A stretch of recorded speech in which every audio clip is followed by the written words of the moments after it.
The farm had always been a place of routine. Every morning, the rooster crowed, the farmer scattered grain, and the clawfoot family of chickens emerged from their coop, pecking at the ground with soft clucks of contentment.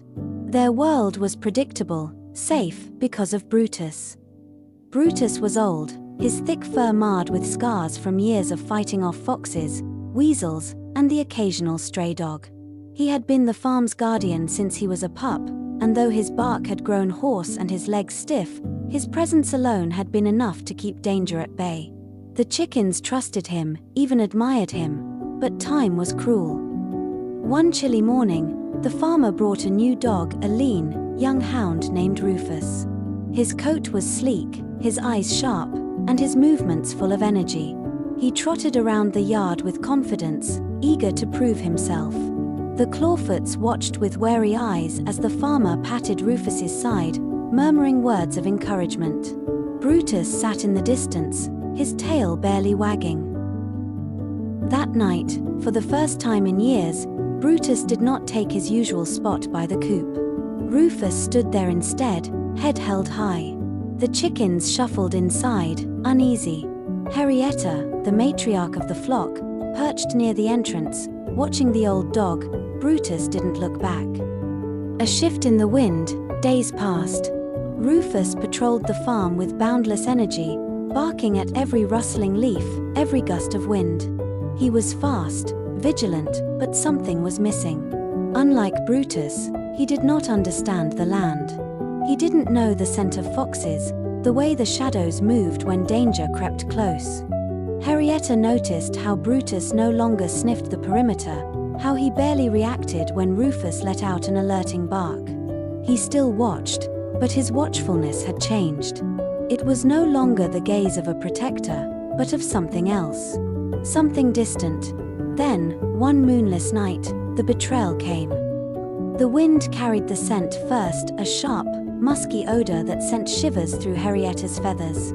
She stiffened on her perch, her eyes scanning the darkness.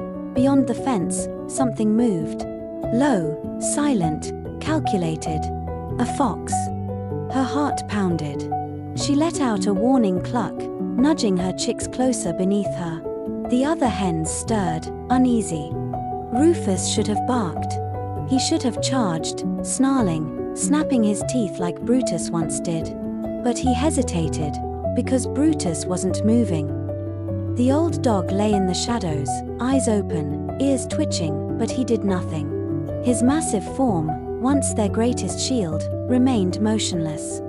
The fox slinked through a gap in the fence, its golden eyes flashing. Rufus growled but didn't charge.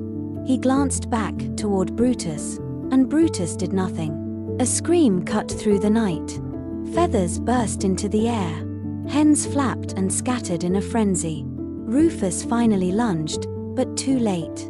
The fox had already clamped its jaws around a helpless chick. Henrietta's world tilted as she watched her baby dragged away, its small, panicked peeps fading into the darkness. Then silence. The fox was gone. Rufus stood there, panting, looking lost. The clawfoot family trembled, their world shattered, and Brutus still lay there, staring into the distance, his expression unreadable. Henrietta understood then. This wasn't just old age. This wasn't weakness. This was a choice.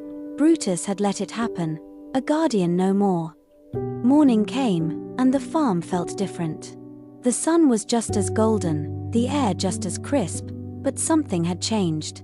The clawfoot family huddled together, quieter than before. Rufus paced along the fence, sniffing, restless. Brutus sat in his usual spot, watching. Henrietta met his gaze. No clucks, no cries, no accusations. Just understanding. Betrayal wasn't always loud. It wasn't always a knife in the back. Sometimes, it was silence, and Brutus had chosen to be silent.